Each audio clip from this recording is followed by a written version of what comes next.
Good morning students.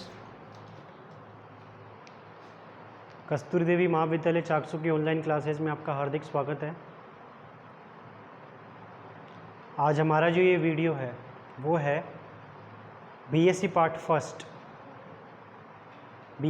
First के paper first cell biology genetics and plant breeding. इस paper first का ये है यूनिट 3 जेनेटिक इनहेरिटेंस। हमारी लास्ट वीडियो में आपने देखा होगा कि आनुवंशिकी क्या होता है, जिसमें हम किन किन चीज़ों का अध्ययन करते हैं और इसकी खोज किसने की है, उन सारी चीज़ों के बारे में हमारी लास्ट वीडियो में आपने देखा है। एक बार मैं वापस उसी चीज़ को रिकॉल कर देता हूँ कि आनुवंशिकी की अगर बात की जाती है तो आनुवंशिकी एक ऐसी शाखा है जिसमें हम वंशानुगति और विभिन्नता दो अलग अलग चीज़ों का अध्ययन करते हैं। वंशानुगति का मतलब होता है किसी लक्षण का एक पीढ़ी से दूसरी पीढ़ी में स्थानांतरण, और विभिन्नता का मतलब होता है कि हमारे से जो पहली वाली पीढ़ी थी और जो हम हैं उनके अंदर क्या डिफरेंस आया है। मतलब ऐसे कौन से लक्षण हैं जो पहले नहीं मिलते थे और ऐसे कौन से लक्षण हैं जो अभी मिलते हैं। तो इन सब चीज़ों का जो अध्ययन होता है उसी को हम क्या कहते हैं, आनुवंशिकी कहते हैं। इसके बाद में आपको पता होगा कि आनुवंशिकी पे सबसे ज़्यादा जो काम है वो मेंडल ने किया था, इसलिए मेंडल को आनुवंशिकी का जनक कहा जाता है। इसी के साथ आपको ये भी पता होना ज़रूरी है कि मेंडल ने अपना जो काम है वो मटर पे किया है, और मटर कौन सी थी, वो उद्यान मटर, गार्डन पी। मेंडल ने मटर के 7 जोड़ी विपर्यासी लक्षणों के ऊपर अध्ययन किया है, जिसमें पादप की ऊंचाई है, फूल का कलर है, फूल की स्थिति है, फली का कलर है, बीज का रंग है, बीज की आकृति है। तो ऐसे 7 लक्षण हैं। मेंडल ने सबसे आपको पता होगा कि मेंडल की जो सफलता का जो रीजन था वो यही था कि मेंडल ने एक समय में एक लक्षण का अध्ययन किया है। दूसरी बात, वो सभी लक्षण कैसे थे, विपर्यासी लक्षण थे। मतलब एक लक्षण का पॉजिटिव पॉइंट भी वहाँ पे हमें देखने को मिला था, साथ में उसका नेगेटिव पॉइंट भी हमें देखने को मिला था। तो इस कंडीशन को हम कहते हैं विपर्यासी लक्षण। इसी के अलावा मेंडल ने 2 तकनीक का इस्तेमाल किया बेसिकली। क्या कि जो पहली पीढ़ी उन्होंने प्राप्त की वो तो उन्होंने प्राप्त की है पर परागण से, जबकि उन्होंने जो दूसरी पीढ़ी प्राप्त की है वो प्राप्त की है उन्होंने स्वपरागण से। और उन्होंने एक और नई तकनीक है जिसका नाम है यहाँ पे विपुंसन, उसका भी इस्तेमाल किया है। तो इस प्रकार मेंडल ने बहुत सारे काम किए। इन सभी चीज़ों के बारे में हमारी लास्ट जो वीडियोज़ हैं उनमें आपको देखने को मिल जाएगा। इस वीडियो में हम मेंडल के नियमों के ऊपर आएंगे, अब जिसे हम कहते हैं मेंडलवाद या मेंडलिज्म। ये नियम की अगर बात की जाती है तो मेंडल ने मेंडलिज्म को 2 मुख्य प्रयोग करके एक्सप्लेन किया है। प्रयोग क्या है वो आपको मैं बता दूं। तो मेंडल ने क्या किया है, पहले पौधों के लक्षणों का अध्ययन किया है। अब दूसरी बात, लक्षण वहाँ पे उन्होंने हो सकता है कि एक लक्षण का अध्ययन किया हो सकता है कि एक से ज़्यादा लक्षणों का अध्ययन किया हो, लेकिन अलग अलग टाइम में किया है। तो इन्हीं लक्षणों के आधार पर मेंडल ने 2 अलग अलग पादपों के बीच में क्रॉस करवाया, मतलब संकरण करवाया। तो मेंडल के जो प्रयोग थे उसको हम यहाँ पे अलग अलग प्रकार के संकरणों की सहायता से, क्रॉस की सहायता से समझेंगे। तो इस वीडियो में हम सबसे पहले बात करेंगे मोनोहाइब्रिड क्रॉस, एकल संकर संकरण। स्टूडेंट्स, जेनेटिक्स सबसे इजी टॉपिक है और सबसे इंटरेस्टिंग भी है। क्यों? क्योंकि इसमें हम 99% तो प्रैक्टिकल की बात करते हैं, मतलब कि हाँ वाकई में ऐसा होगा, देन उसके बाद में हमें ये रिजल्ट मिलेगा। इसलिए आप इस वीडियो को आराम से देखिए। तो हम बात करते हैं हमारा ये मोनोहाइब्रिड क्रॉस। मोनोहाइब्रिड क्रॉस की अगर बात की जाती है तो जब एक समय में एक लक्षण की वंशागति का अध्ययन करते हैं तो इस कंडीशन को हम क्या कहेंगे, एकल संकरण संकरण कहते हैं। जैसा कि आपको पता होगा कि नाम से डेफिनेशन हमें पता चल जा रही है। एकल का मतलब सिंगल और संकर का मतलब होता है 2 का मिक्स, और संकरण एक तकनीक है कैसे आपने उसको मिक्स किया। क्लियर बात यहाँ पे। तो इस कंडीशन को हम क्या बोलेंगे, एकल संकर संकरण। नेक्स्ट पॉइंट, मेंडल ने बहुत सारे लक्षण देखे थे, लेकिन हम यहाँ पे सारे लक्षणों को तो एक साथ नहीं पढ़ सकते ना, तो हम यहाँ पे एक लक्षण लेंगे। कौन सा, तो वो एक बार देख लीजिए। हम यहाँ पे लेते हैं पहला जो लक्षण है उसका नाम है यहाँ पे पादप की ऊंचाई।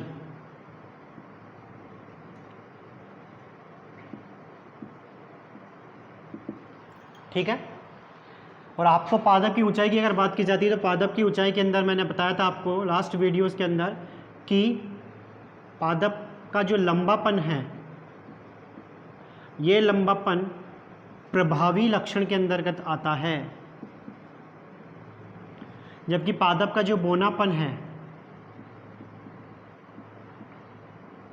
ये बौनापन अप्रभावी लक्षण में आता है। किस में आता है? अप्रभावी लक्षणों में। ठीक है, दूसरी बात, लंबेपन के लिए मेंडल ने एक कारक, ध्यान रखना स्टूडेंट्स, आपको पता होगा कि मेंडल ने कभी जीन शब्द का इस्तेमाल नहीं किया था। मेंडल ने किसका इस्तेमाल किया है? कारक शब्द का। लेकिन बाद में साइंटिस्ट तो आएंगे ना, क्योंकि एक्सपेरिमेंट तो चलते रहेंगे। तो हम जो पढ़ते हैं वो हम मॉडर्न टेक्नोलॉजी में या मॉडर्न जो चीज़ में हमें पढ़ने को मिलता है वो देखते हैं। तो यहाँ पे तो हम जीन शब्द इस्तेमाल करेंगे, लेकिन जीन शब्द मेंडल ने नहीं दिया, किसने दिया है? जॉनसन ने दिया है। क्लियर बात यहाँ पे। तो यहाँ पे लंबेपन के लिए जो जीन जिम्मेदार है उसका नाम है यहाँ पे कैपिटल टी, और छोटेपन मतलब बौनेपन के लिए जो जीन जिम्मेदार है उसका नाम है यहाँ पे स्मॉल टी। क्लियर बात यहाँ पे। अब हम बात करते हैं कि मेंडल ने इन दो लक्षणों से कैसे हमारा एकल संकर संकरण उन्होंने करवाया। देखो बहुत अच्छा टॉपिक है, एक बार आप देखते रहिए इसको।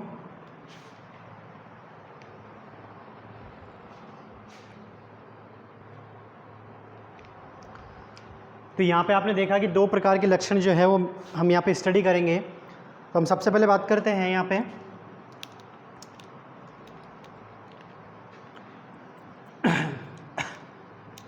कि एक पादप को आपको मानना पड़ेगा यहाँ पे मेल, और दूसरे पादप को आपको यहाँ पे एज्यूम करना पड़ेगा फीमेल। तो यहाँ पे हमने क्या देखा कि एक प्लांट को हमने यहाँ पे कंसिडर किया है मेल,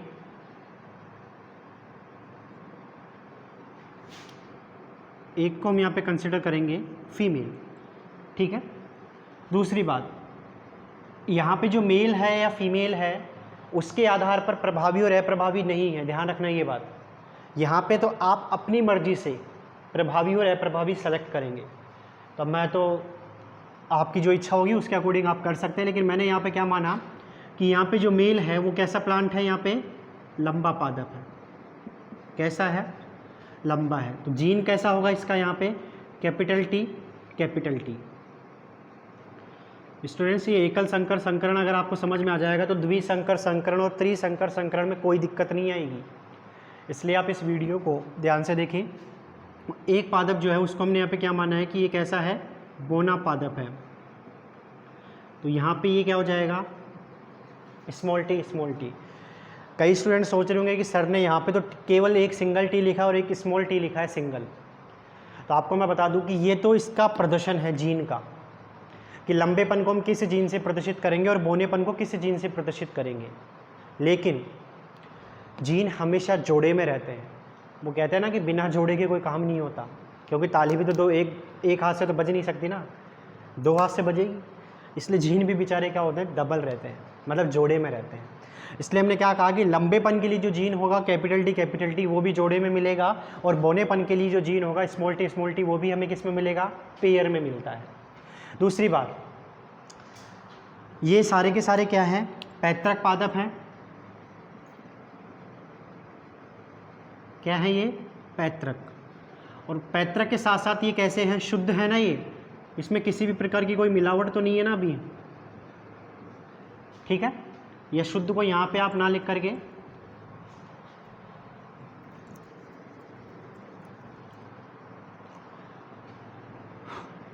शुद्ध लक्षण यहीं पे लिख लें आप।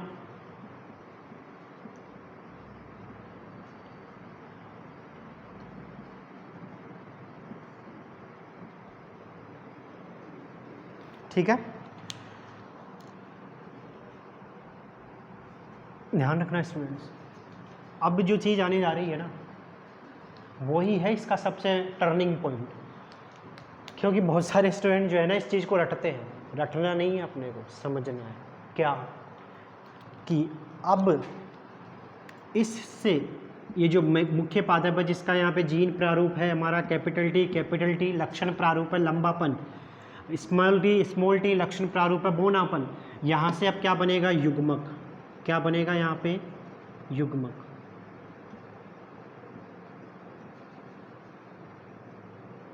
क्या बनेगा, युग्मक। और युग्मक कैसे बनते हैं, तो ध्यान रखना, जो चीज़ आपको पेयर में मिलेगी, जो चीज़ आपको यहाँ पे पेयर में मिल रही है, उस पेयर से एक चीज़ जो है वो युग्मक के रूप में आपको मिलती है। दैट मीन्स कि युग्मक जो है वो जीन के जोड़े से निकलकर आते हैं, लेकिन बनते कैसे? तो देखो सर स्टूडेंट्स, यहाँ पे हम बनते हुए तो दिखा नहीं सकते, कैसे बनेंगे ये प्रोसेस बता सकते हैं आपको। तो आपको क्या याद रखना है, यहाँ पे सबसे इंपॉर्टेंट पॉइंट है कि यदि जीन समयुग्मजीय अवस्था में है, ध्यान रखना स्टूडेंट, जीन कैसा है, समयुग्मजीय अवस्था। और समयुग्मजीय अवस्था क्या होती है कि जब दोनों समान होते हैं, इस अवस्था को हम क्या बोलते हैं, समयुग्मजीय अवस्था। तो जब जीन समयुग्मजीय अवस्था में उपस्थित होता है तो उस जीन से एक युग्मक बनेगा। कौन सा युग्मक, एक युग्मक, सिंगल। क्लियर बात यहाँ पे। इसी प्रकार यहाँ पे भी होगा, तो यहाँ पे भी क्या है, जीन समयुग्मजीय अवस्था में है तो यहाँ पे भी क्या होगा, एक सिंगल युग्मक बनेगा, कोई दिक्कत नहीं। नेक्स्ट पॉइंट, तो आपको पता होगा कि मेंडल ने क्या करवाया था, जो पैतृक पादप थे उनके मध्य उसने क्या करवाया था, पर परागण करवाया था। तो यहाँ पे कौन सी तकनीक होगी, अब पर परागण, कौन सी तकनीक होगी, पर परागण। ठीक है, इंपॉर्टेंट पॉइंट है। अब पर परागण क्यों बोला इसको, क्योंकि ये दोनों अलग हैं इसलिए बोला है, सीधी सी बात है। एक पादप के जो भी फूल है उनके बीच में ये प्रोसेस नहीं हुई है। तो अब मेंडल ने क्या किया है, इनके बीच में पर परागण करवाया है। तो पर परागण से हमें रिजल्ट मिलेगा क्या, सबसे इंटरेस्टिंग रिजल्ट आएगा। अब क्या रिजल्ट आ गया, देखो अजूबा आ गया एक। अजूबा कैसे कि यहाँ तो हमें प्योर मिल रही थी हर चीज़, कैपिटल टी, स्मॉल टी मिल रहा था, यहाँ पे मिक्स हो गया और ये इस कंडीशन को हम बोलते हैं F1 PD। कौन सी पीढ़ी आ गई अब हमारे पास, F1 PD। दूसरी बात, इसका लक्षण क्या होगा, तो ये है लंबा। कैसा पादप है ये, लंबा पादप है।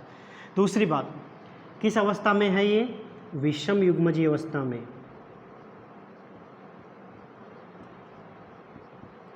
किस अवस्था में है ये, विषम युग्मजी। और ये सारे के सारे किस अवस्था में थे, समयुग्मजी अवस्था में।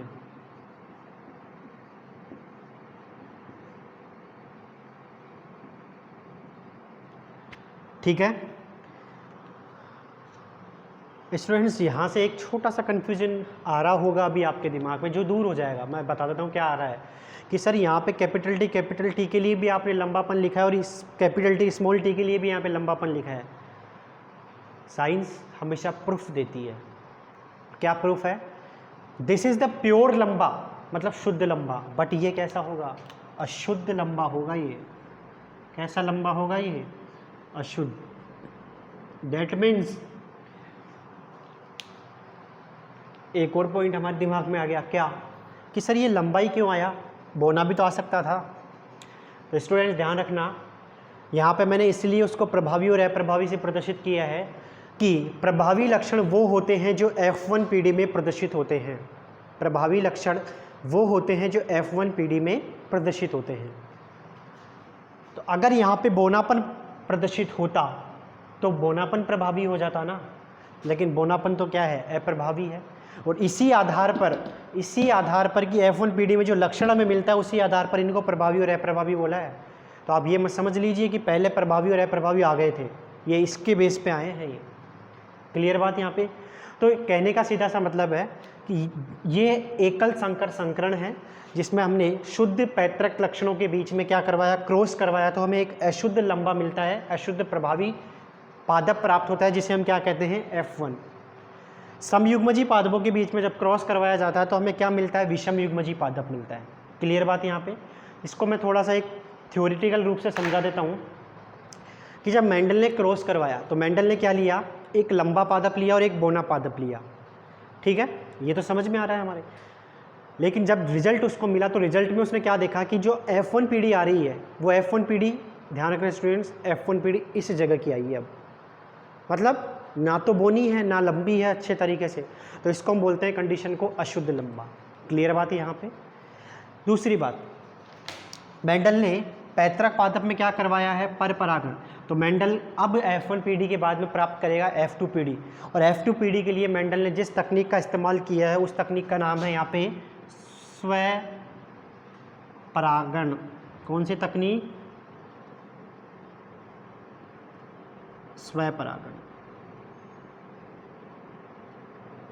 ठीक है, तो मेंडल ने अब क्या इस्तेमाल किया है, स्व परागण। तो हम देखते हैं स्व परागण कैसे करेगा, ये एक बार नोट कर लीजिए, इसमें कोई दिक्कत है।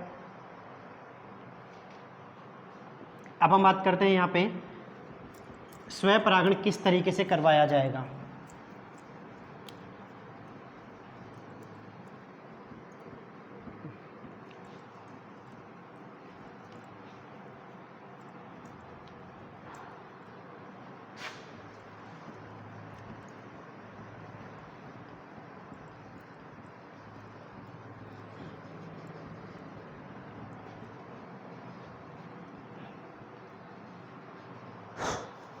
तो मेंडल अब क्या प्राप्त करना चाहता है, F2 पीढ़ी। आप उसी के नीचे लिखेंगे इसको, आप उसको अलग से नहीं लिखेंगे। तो मैंने क्या कहा कि मेंडल ने अब F2 पीढ़ी प्राप्त करने के लिए F1 पीढ़ी के पादप लिए, और स्व परागण का मतलब है कि ये पादप कैसे होंगे, एक जैसे होंगे।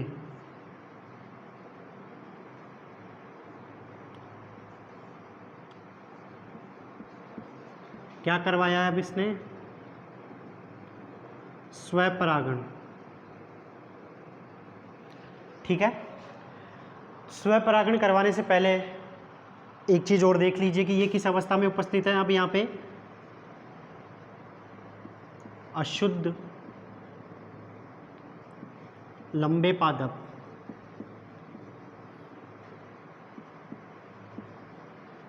अशुद्ध लंबे पादप, और किस अवस्था में है ये, विषम युग्मजी अवस्था के अंदर।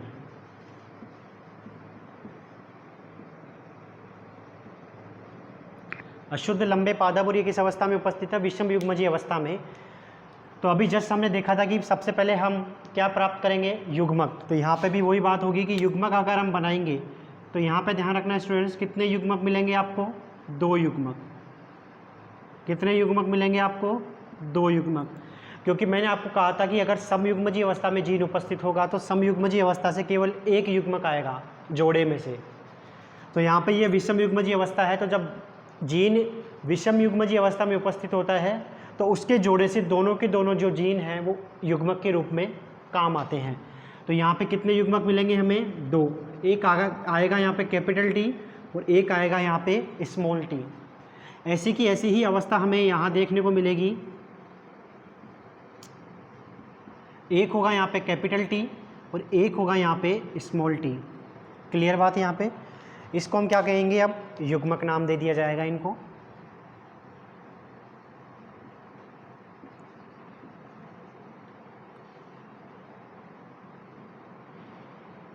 युग्मक।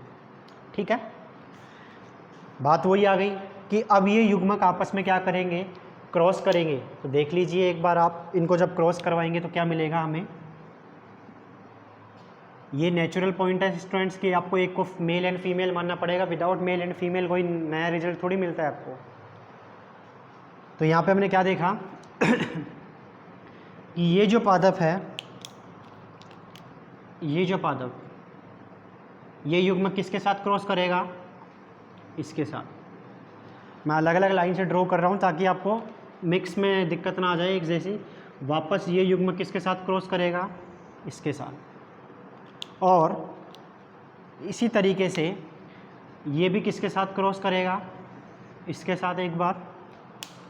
और ब्लैक से वापस इसको मैं डिनोट कर रहा हूँ, एक बार ये किसके साथ क्रॉस करेगा, इस पादप के साथ। क्लियर बात यहाँ पे? जब कैपिटल टी और कैपिटल टी आपस में मिलेंगे तो हमें रिजल्ट क्या मिलेगा?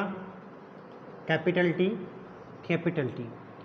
कैपिटल टी और जब स्मॉल टी आपस में क्रॉस करेंगे तो हमें रिजल्ट क्या मिलेगा? Capital T small T. Small T और कैपिटल टी आपस में क्रॉस करेंगे तो रिजल्ट क्या मिलेगा हमें? Capital T small T. और स्मॉल टी जब आपस में क्रॉस करेंगे तो रिजल्ट क्या मिलेगा हमें? Small T small T. तो इस तरीके से हमें टोटल F2PD के अंदर कितने पादप प्राप्त हो रहे हैं? तो F2PD के अंदर हमें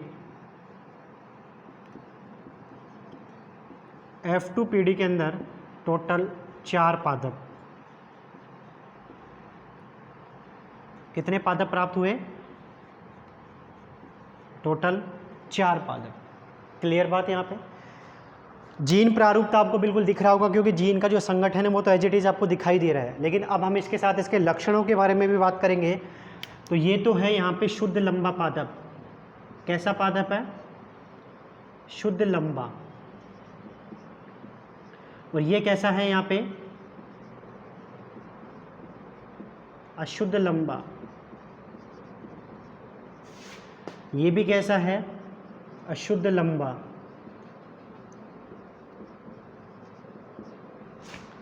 और ये कैसा है यहाँ पे? शुद्ध बोना पादप। क्लियर बात यहाँ पे? तो इस प्रकार टोटल हमें 4 पादप मिलते हैं और चारों के क्या होते हैं? लक्षण जो है वो हमें बिल्कुल यहाँ पे दिखाई दे रहे हैं। तो इस तरीके से मेंडल ने एक लक्षण के आधार पर क्या प्राप्त किए? उसने F1 और F2PD प्राप्त किए। क्लियर बात है यहाँ पे? तो इसको हम बोलते हैं F2PD। और F2PD में उसने किस तकनीक का इस्तेमाल किया? तो उसने F2PD के अंदर इस्तेमाल किया है स्वपरागण तकनीक का। क्लियर बात यहाँ पे? तो ये था हमारा एकल संकर संकरण। और यहाँ से जो अब क्वेश्चन आपसे पूछा जाता है कि एकल संकर संकरण का जीन प्रारूप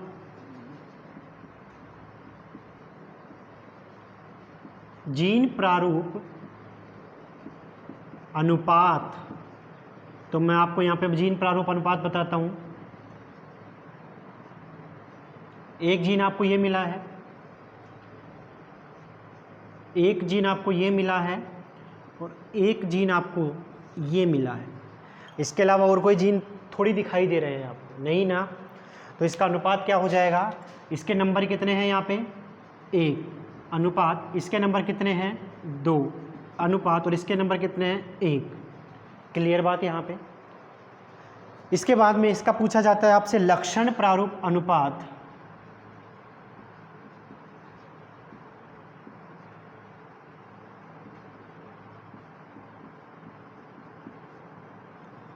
तो लक्षण आपको कितने दिखाई देंगे? एक तो या तो मिलेगा आपको लंबापन और एक क्या मिलेगा आपको?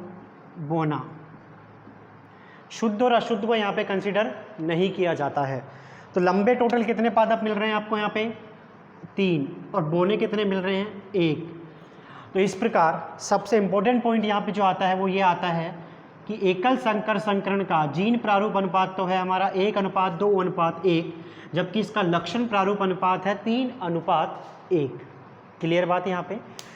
इसी चीज़ को एक नए साइंटिस्ट थे जिन्होंने एक नए बोर्ड की सहायता से इसको एक्सप्लेन किया, जिसको हम बोलते हैं चेकर बोर्ड या पुनेट वर्ग। तो एक बार आप इसको नोट करिए, फिर हम पुनेट वर्ग भी बनाएंगे। तो स्टूडेंट्स, अब हम बात करते हैं पुनेट वर्ग के बारे में, जिसे पुनेट साइंटिस्ट ने एक्सप्लेन किया था। पुनेट वर्ग की अगर बात की जाती है तो पुनेट वर्ग F2PD को प्राप्त करने का सबसे आसान तरीका है और उस तरीके की सहायता से आप जीन प्रारूप और लक्षण प्रारूप को भी समझ सकते हैं, लेकिन उसको बनाने के लिए आपको युग्मक बनाना सबसे ज़्यादा ज़रूरी है, आना चाहिए। एक बार अगर आप युग्मक बना लेंगे तो फिर पुनेट वर्ग को आप आसानी से समझ सकते हैं। क्वेश्चन पूछा जाता है पुनेट वर्ग किसने दिया है? तो ये पुनेट साइंटिस्ट ने ही दिया है और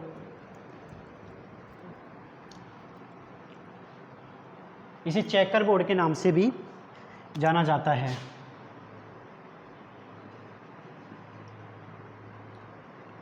पुनेट वर्ग,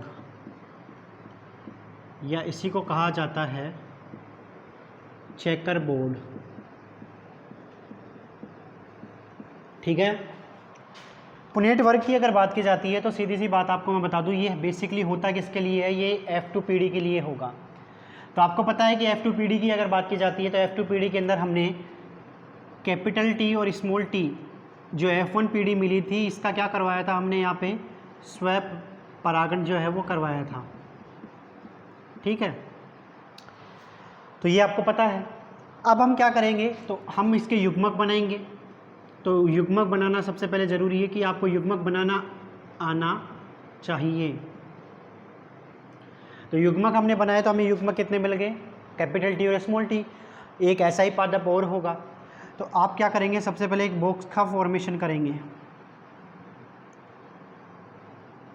और जैसे ही आप बॉक्स बनाएंगे फिर आपको पुनेट वर्ग भी आसानी से समझ में आ जाएगा। कैसे आएगा देखिए,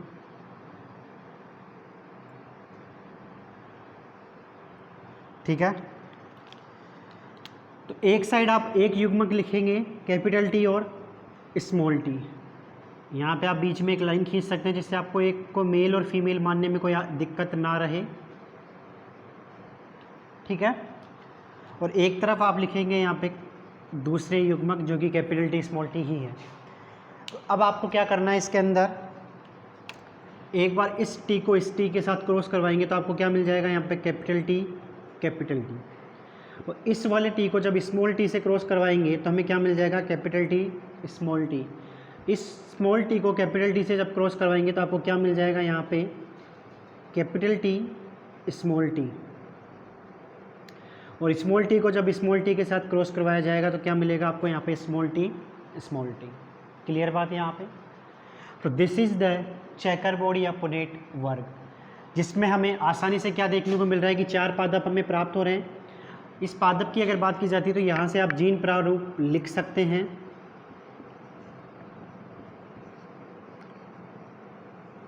और जीन प्रारूप क्या आएगा यहाँ पे, वही capital T capital T capital T small t और स्मॉल t स्मॉल t। जब इनका रेशियो देखेंगे 1:2:1। और जब लक्षण प्रारूप की अगर बात की जाती है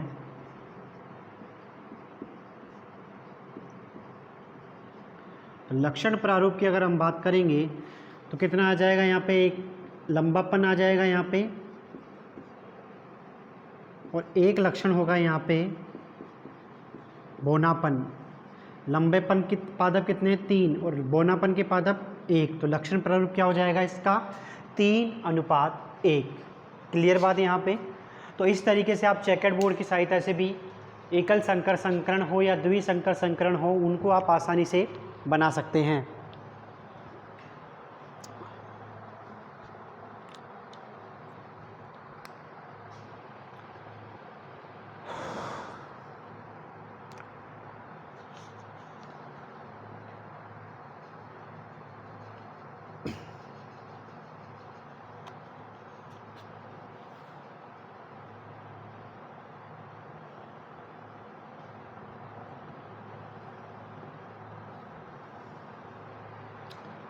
दूसरी बात कि लक्षण प्रारूप जो यहाँ पे आता है, इस लक्षण प्रारूप को क्या कहा जाता है, मेंडलीय अनुपात के नाम से भी जाना जाता है। किसके नाम से, मेंडलीय अनुपात। स्टूडेंट्स ध्यान रखना, बहुत बार ये क्वेश्चन पूछा जाता है, what is the Mendelian ratio या व्हाट इज़ द मेंडलीय अनुपात। तो 3:1 होगा। और जीन प्रारूप की अगर बात की जाती है तो इसको हम एक नया नाम देते हैं, वास्तविक अनुपात। क्या नाम दिया जाता है इसको, वास्तविक अनुपात। ठीक है, तो 2 डिफरेंट टर्म्स आ गई आपके पास यहाँ पे। तो मेंडलीय अनुपात तो क्या होगा, हमारा लक्षण अनुपात जिसका नाम है यहाँ पे 3:1, और वास्तविक अनुपात होता है 1:2:1। अब हम यहाँ से लिखेंगे मेंडल जो एकल संकर संकरण है इसके निष्कर्ष। तो नेक्स्ट पॉइंट हमारा होगा यहाँ पे एकल संकर संकरण के निष्कर्ष। क्या निष्कर्ष हैं उसी के बारे में हम यहाँ पे बात करेंगे। क्योंकि इस निष्कर्ष से यहाँ पे हमारे पास दो इम्पोर्टेंट जो नियम हैं वो आएंगे, इसलिए इन निष्कर्षों को समझना सबसे ज़्यादा जरूरी है।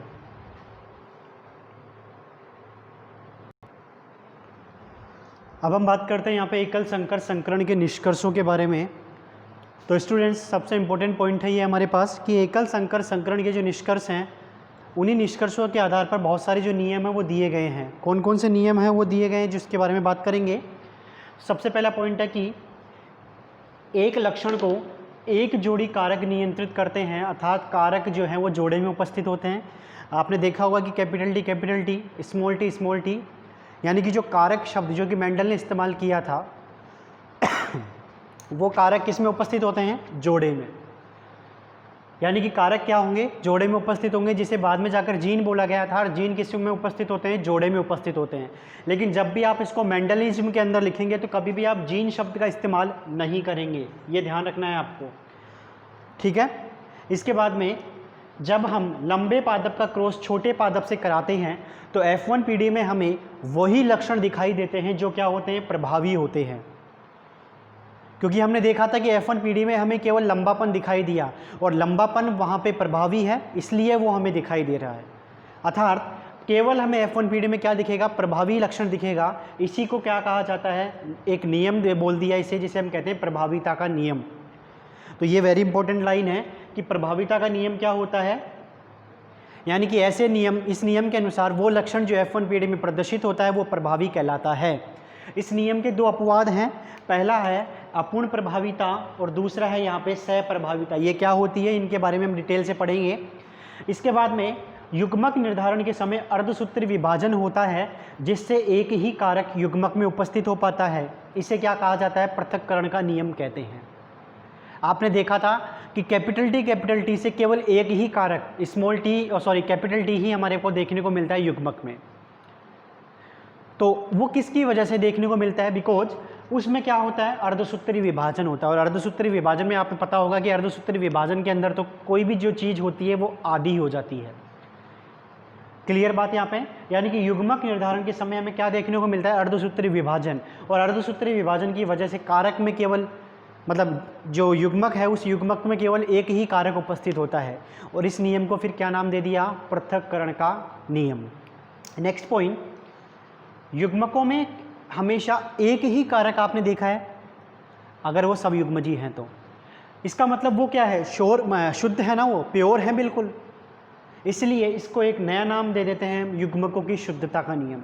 मतलब आप पृथक्करण के नियम को ही युग्मकों की शुद्धता के नियम के साथ में लिख सकते हैं। इसका मतलब क्या है कि अर्धसूत्री विभाजन होगा, केवल एक कारक आएगा, इसको तो हम बोलेंगे पृथक्करण। लेकिन वो हमेशा एक ही रहता है, यानी कि प्योर रहता है, कोई और चीज़ नहीं आती। इसका मतलब वो शुद्ध है, इसलिए इसको हमने क्या बोल दिया? युग्मकों की शुद्धता। इसके बाद मेंडल ने टोटल कितने संकरण किए हैं? 7 एकल संकर संकरण किए हैं, क्योंकि 7 विपर्यासी लक्षण थे, 7 जोड़ी। दूसरी बात, वैसे तो इन सारे नियमों का कोई अपवाद नहीं है। प्रभाविता का अपवाद जो है वो हमने बता दिया। पृथक्करण के नियम का भी कोई अपवाद नहीं है। लेकिन स्टूडेंट्स, आपने कोशिका चक्र पढ़ा हो तो कोशिका चक्र के अंदर हम देखते हैं G1, S, G2 और M अवस्था, जहाँ पे विभाजन होता है। उस विभाजन की अवस्था के अंदर आपने देखा होगा कि प्रोफेज, मेटाफेज, एनाफेज, टीलोफेज, ये अवस्थाएं आती हैं। तो उन्हीं अवस्थाओं का यहाँ पे जिक्र हम करते हैं कि एनाफेज फर्स्ट। तो आपने देखा होगा कि एनाफेज फर्स्ट के अंदर जो गुणसूत्र होते हैं वो गुणसूत्र क्या होते हैं? वो गुणसूत्र आपस में जो चिपके हुए रहते हैं, वो गुणसूत्र अब क्या होते हैं? दूर जो विपरीत ध्रुव होते हैं उसकी तरफ जाने की कोशिश करते हैं, यानी कि उनका पृथक्करण होता है। तो अगर उस कंडीशन में वहाँ पे इनका पृथक्करण नहीं होगा, तो अगर गुणसूत्र नहीं जाएंगे दैट मीन्स DNA नहीं जाएगा, दैट मीन्स जीन नहीं जा पाएंगे। इसका मतलब वो सेपरेट नहीं होंगे। तो उस कंडीशन में ये उसको हम बोलते हैं एवियोजन, उनका अलग नहीं होना। तो एवियोजन होता है एनाफेज फर्स्ट में, क्योंकि अर्धसूत्री विभाजन की बात हो रही है यहाँ पे। तो एनाफेज फर्स्ट के अंदर अगर गुणसूत्रों का विभाजन नहीं होता है तो उस कंडीशन में पृथक्करण का नियम जो है वो अपवाद के अंदर आता है। तो यहाँ पे ध्यान रखना, वैसे तो सामान्य रूप से तो कोई नहीं है, लेकिन एनाफेज फर्स्ट के अंदर एवियोजन अगर हो जाता है, इसको बोलते हैं नॉन डिसजंक्शन, तो उस कंडीशन में पृथक्करण जो है वो अपवाद साबित होता है। यही एक सबसे इम्पोर्टेंट पॉइंट है। ये हाईएस्ट लेवल की जो कॉम्पिटिटिव एग्जाम्स है उसमें पूछा जाता है, ठीक है, नॉर्मल एग्जाम्स में नहीं पूछा जाएगा। तो इस तरीके से हमने क्या देखा, एकल संकर संकरण के बारे में हमने इसमें पढ़ा है। तो मैं उम्मीद करता हूँ ये वीडियो आपको पसंद आई है। इस वीडियो को आप शेयर करें ज़्यादा से ज़्यादा और सब्सक्राइब करें चैनल को और बेल आइकन ज़रूर प्रेस कर दें जिससे नोटिफिकेशन आपको मिलती रहे। स्टूडेंट्स, फिर भी आपके कोई डाउट रह जाते हैं तो मुझे कमेंट बॉक्स में आप ज़रूर पूछें। थैंक यू वेरी मच इस वीडियो को देखने के लिए।